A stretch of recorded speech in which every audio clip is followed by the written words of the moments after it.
উচ্চ আদালতের রুলে ঝুলে গেল গণভোট ও জুলাই সনদ বাস্তবায়ন। জুলাই সনদ বাস্তবায়ন গণভোটের অধ্যাদেশ এবং সংবিধান সংস্কার পরিষদের শপথের চিঠি কেন অসাংবিধানিক ও অবৈধ ঘোষণা করা হবে না তা জানতে চেয়ে সংশ্লিষ্টদের প্রতি রুল জারি করেছেন হাইকোর্ট। ধন্যবাদ আপনাকে। আসলে এটা আদালতের বিষয়, আমি ঠিক বুঝতে পারছি না যে কতটুকু বলাটা ঠিক হবে। যদিও আমরা অতীতেও বিভিন্ন সময় এগুলো নিয়ে আলোচনা করেছি, আলোচনা করা যায়। আমি এখানে দুটো বিষয় বলবো।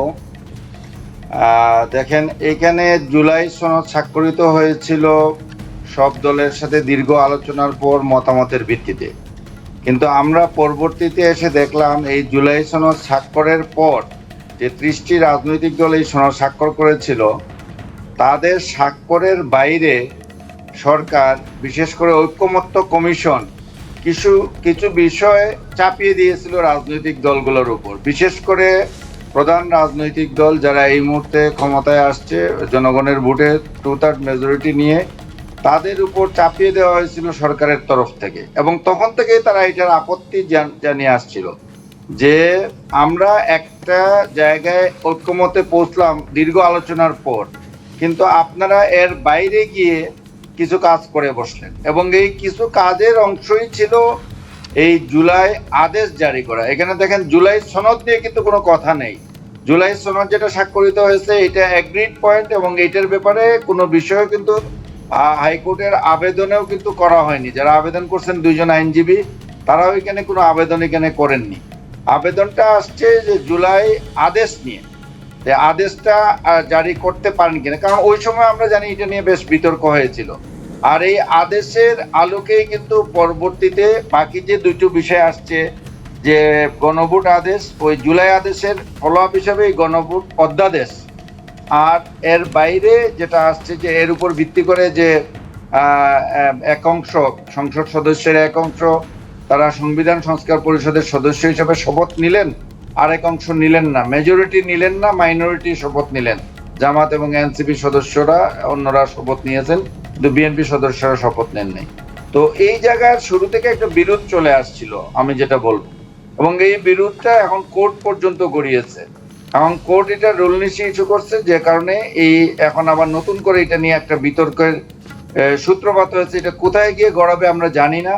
এই রুলের কি জবাব দিবে সরকার, আইনগত ব্যাখ্যাটা কি, এটা নিয়ে যখন ডিটেলস আরো কোর্টে আলোচনা হবে, এই রুল যখন শুনানি হবে, পরবর্তীতে যখন ডিটেলস আলোচনায় যাবে, তখন হয়তো আমরা আরো বিস্তারিত জানতে পারবো। কিন্তু প্রাইমারিলি এটা নিয়ে এক ধরনের বিরোধ ছিল, এবং বিরোধটা শেষ পর্যন্ত আদালতে গড়ালো, এটুকুই বলতে পারি। জি, আব্দুল নজর স্যার, আমরা জাহিদ চৌধুরীর কথা শুনছিলাম। জাহিদ চৌধুরী বলছিলেন যে এই রুল জারির মাধ্যমে নতুন একটা বিরোধ তৈরি হলো, এবং কিছু জিনিস গত অন্তর্বর্তী সরকার যেটা বলছিলেন যে কিছু জিনিস চাপিয়ে দিয়েছিল বিএনপির উপরে, যারা এখন ক্ষমতাসীন দল।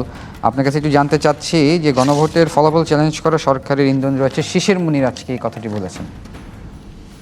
শিশির মুনিরের বক্তব্যের ব্যাখ্যা তিনি দিবেন। সরকার যেটা করেছেন, সরকার আসলে শুরু থেকেই বলেছেন যে তারা যেহেতু দল কর্তৃক নির্ধারিত সিদ্ধান্ত অনুযায়ী জুলাই সনদে স্বাক্ষর করেছেন, তারা সনদে তাদের যে বিষয়গুলিতে আপত্তি নাই সেইগুলিকে আগে, এবং পরে যেগুলিতে আপত্তি আছে সেইগুলিকে আলোচনার মাধ্যমে যতটুকু সম্ভব বাস্তবায়িত করবে। ফলে আমি মনে করি না যে সরকার তার অবস্থান থেকে সরে এসেছেন। হাইকোর্টে যে কোনো সংক্ষুব্ধ নাগরিক যেতে পারেন, অতএব এইটার সঙ্গে সরকারকে যুক্ত করার কোনো আমি কারণ দেখি না। কোর্টে গেলে কোর্ট সিদ্ধান্ত দিবেন, এবং যারা ব্যক্তি এই জুলাই সনদ বা আদেশের ব্যাপারে কোর্টের মতামত চেয়েছেন, কোর্ট নিশ্চয়ই সুবিবেচনার সঙ্গে সেই সিদ্ধান্ত দিবেন। এইখানে একটি বিষয় পরিষ্কারভাবে বোঝা উচিত যে দলগুলি স্বাক্ষর করেছে জুলাই সনদে, কিন্তু সেই সনদের কোথাও ছিল না যে একটি আদেশের মাধ্যমে এটা বাস্তবায়ন করা না করাকে চাপিয়ে দেওয়া হবে সংসদের উপরে এবং দলগুলির উপরে।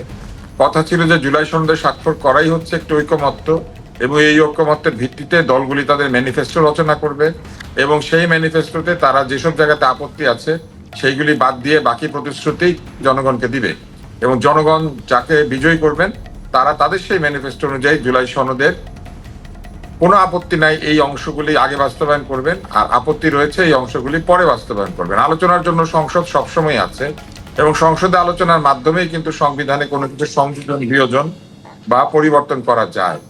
সংসদের মূলনীতি পরিবর্তনের লক্ষ্যে যদি কোনো সিদ্ধান্ত গ্রহণ করতে হয়, সেক্ষেত্রে গণভোটের বিধান সংযুক্ত করে গণভোটের মাধ্যমে এই বিষয়টিকে যাচাই বাছাই করে নেওয়ার কিন্তু অধিকার সংসদেরই রয়েছে। কিন্তু জুলাই সনদের সঙ্গে একটি জুলাই আদেশ দিয়ে সেই আদেশ বাস্তবায়নের জন্য প্রথমত সংসদের উপরে চাপ দেওয়া হয়েছে। দ্বিতীয়, তারা যেটা করেছেন আপনি লক্ষ্য করলে দেখবেন যে জামাত সমর্থক একজন আইনজীবী এরই মধ্যে কোর্টের কাছে নাকি যাবেন অথবা গিয়েছেন, এরকম বলেছেন যে মহামান্য রাষ্ট্রপতি যেন এই সংসদের উদ্বোধনী অধিবেশনে ভাষণ না দেন, কারণ তিনি গ্রহণযোগ্য না। তাহলে তারা আজকে যাকে গ্রহণযোগ্য বলছেন না, তার আদেশের মাধ্যমে বাস্তবায়িত জুলাই আদেশ এবং সেই আদেশের ভিত্তিতে গণভোট এবং সেই গণভোটের ভিত্তিতে এই বিভিন্ন সংশোধনী নিয়ে আসা, এই ব্যাপারটাকে আবার ঠিক মনে করছেন। একদিকে তারা বলছেন তিনি গ্রহণযোগ্য না, আরেকদিকে তার আদেশকে গ্রহণযোগ্য বলছেন। অতএব আমি মনে করি যে এই বিষয়গুলি আদালতে মীমাংসা হয় ভালো।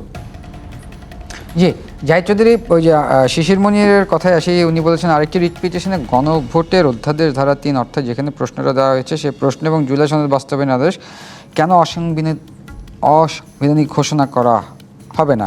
তো শিশির মনির সেই প্রসঙ্গে বললেন, যদি গণভোটের অধ্যাদেশ ধারা 3-কে চ্যালেঞ্জ করা হয় তবে জাতীয় নির্বাচনকেও চ্যালেঞ্জ করা উচিত।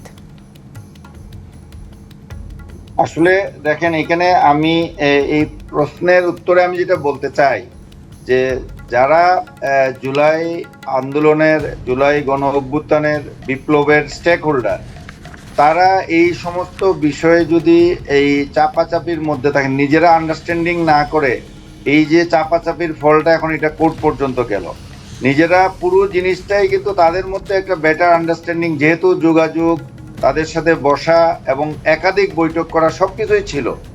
আমরা আপনার হয়তো খেয়াল আছে, আমরা যেদিন জুলাই ঐকমত্য কমিশনটা ভেঙে দেওয়া হয়, সেই দিন আমাদের পত্রিকায় আমার দেশে একটা ব্যানার হেডিং হয়েছিল যে মানে অনৈক্য সৃষ্টির মধ্যেই ঐকমত্য কমিশনের বিদায়। মানে ঐকমত্য কমিশনের যেদিন বিদায় হয়েছে সেদিন তারা রাজনৈতিক দলগুলোর মধ্যে ঐকমত প্রতিষ্ঠার পরিবর্তে একটা অনৈক্য সৃষ্টি করে তারা বিদায় নিয়েছে। এটা একটা শিরোনাম হয়েছিল আমার দেশে। তো আমি কথাটা এই জন্য নিয়ে আসলাম যে ওই সময় তারা এই বীজটা বপন করে দিয়েছে, অনৈক্যের বীজটা ওই সময় ঐকমত্য কমিশন তাদের নিজেদের একটা ব্যক্তির কিংবা কয়েকজন ব্যক্তির মতামতকে সরকারকে ব্যবহার করে এটা রাজনৈতিক দলগুলোর উপর চাপিয়ে দেওয়া হয়েছে। ওই সময় কিন্তু জামাত কিংবা এনসিপির তরফ থেকেও এত জোরালো কোনো দাবি ছিল না। ইভেন আপনি দেখেন যে এনসিপিও এটা মেনে নিয়েছিল, তারা তখন সাইন করে নেয়, বলছিল আমরা দেখতে চাই এটা কিভাবে বাস্তবায়ন হবে, এইটা দেখে আমরা স্বাক্ষর করব, এবং পরবর্তীতে তারা স্বাক্ষরও করেছে।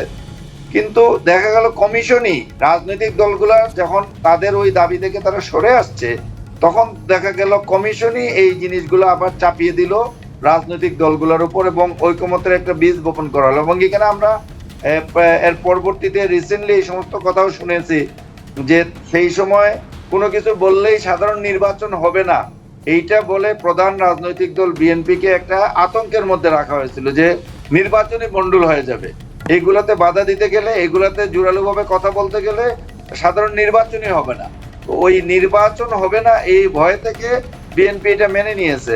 এখন বিএনপি যখন একটু বেটার পজিশনে আছে, তারা সরকারের থেকে এটার আপত্তি করতে পারতো। আজকে যে ঘটনাটা হয়েছে, হয়তো আমি জানি না এখানে সরকারি কোনো, আমি যতটুকু নিউজ পড়েছি দেখেছি, সরকারি কোনো আইনজীবী, অ্যাটর্নি জেনারেল অফিস এখানে কোনো ইনভলভমেন্ট ছিল না, কিন্তু এইখানে সরকারের প্রকাশ্যে কোনো অবস্থান ছিল না, এটা আমরা দেখছি। কিন্তু অনেকেই সন্দেহ করছেন আজকের এই জাজমেন্টের পিছনে সরকারের তো এটা অপ্রকাশ্য অবস্থান থাকলেও থাকতে পারে, এখানে একটা ইঙ্গিত, একটা সমর্থন, একটা মৌন সমর্থন থাকলেও থাকতে পারে। তো আমার কথাটা হলো ওই জায়গায় যে এই জায়গাটা কেন আপনারা এটাকে নিয়ে গেলেন, এই অনৈক্যের বীজটা কেন বপন করলেন। এখন আমি মনে করি যে পার্লামেন্টের মাধ্যমে সমস্ত সুযোগ আছে, যে আপনারা যা কিছু করছেন এই পুরো জিনিসগুলাই পার্লামেন্টের মাধ্যমে প্রসিডিওর মেনটেন করে এখনো কিন্তু এগুলা ইমপ্লিমেন্ট করার সুযোগ আছে। এখন সরকারি দলের, আমার একটা অপিনিয়ন হলো, সরকারি দলের উচিত হবে যত দ্রুত সম্ভব তারা যদি জুলাই সনদে যে সমস্ত বিষয়ে সংস্কারের বিষয়ে ঐক্যমত্য প্রতিষ্ঠিত হয়েছে সেগুলোর বাস্তবায়ন শুরু করে দেয়। যেমন করে আমি বলবো, প্রধানমন্ত্রী তারেক রহমান তার নির্বাচনী কমিটমেন্ট গুলা যেভাবে দ্রুততার সাথে বাস্তবায়ন করছেন, ফ্যামিলি কার্ড দিব, কৃষকদের জন্য কার্ড দিব, 10,000 টাকার কৃষি ঋণ মওকুফ করব, এই জাতীয় অনেকগুলা জি কমিটমেন্ট। জাহিদ চৌধুরী, আমাদের যে বিরতির সময় হয়েছে, আমরা বিরতি থেকে ফিরে এসে আলোচনা করছি। প্রিয় দর্শক, সংবাদ সম্প্রসারণ একটি বিরতির সময় হয়েছে, সঙ্গেই থাকুন। বিরতির পর আবারও স্বাগত সংবাদ সম্প্রসারণে। আমাদের সাথে অনলাইনে যুক্ত আছেন জাহিদ চৌধুরী এবং আব্দুল তুষার। আবারও স্বাগত আপনাদের সংবাদ সম্প্রসারণে। আব্দুল তুষার, গণভোটের রায় বাতিল করতে আদালতকে ব্যবহারের চেষ্টা করা হচ্ছে এমন একটি অভিযোগ করেছেন এনসিপির আহ্বায়ক এমপি নাহিদ ইসলাম। গণভোটের রায় তো বাতিল হওয়ার কিছু নাই।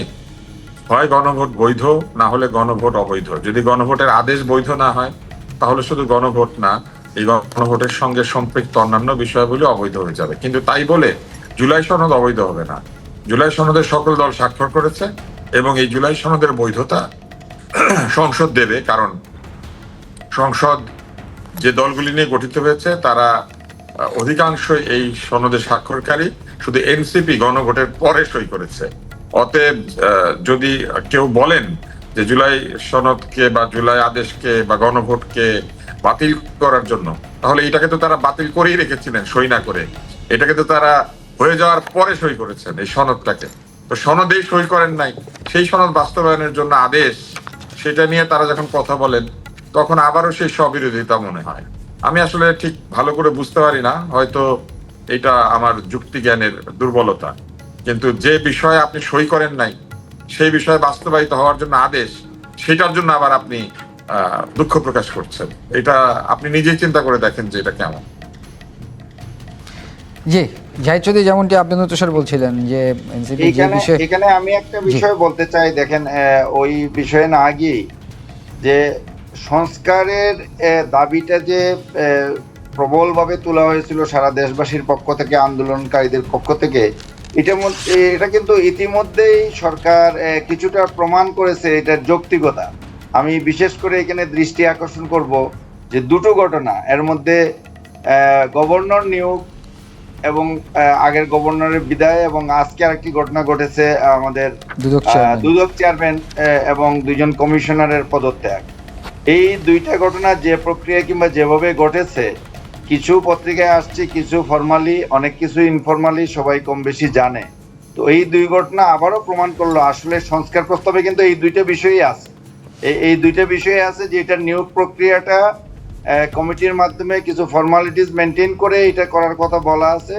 সেটা হলে হয়তো এই বিরোধটা এখন যেভাবে ঘটনাগুলো ঘটছে সেভাবে ঘটতো না। তো আমি বলবো যে সংস্কারের আসলেই খুব দরকার আছে। এটা ইতিমধ্যেই প্রমাণ হয়ে গেছে, নতুন সরকার আসার পরও প্রমাণ হয়েছে যে আসলে এইগুলো একটা কমিটি থাকা উচিত এবং কমিটির ফরমেশনটাও সেইভাবে হওয়া উচিত। এগুলো স্ক্রিনিং হয়ে একজন কিংবা একটি দলের কিংবা সরকারের যারা আছে কেবল তাদের মতামতের ভিত্তিতে, তাদের ইচ্ছার ভিত্তিতে এই পরিবর্তনগুলো হলে এটা সামগ্রিকভাবে দেশের জন্য কতটা মঙ্গলজনক হবে এটা নিয়ে প্রশ্ন থেকে যায়।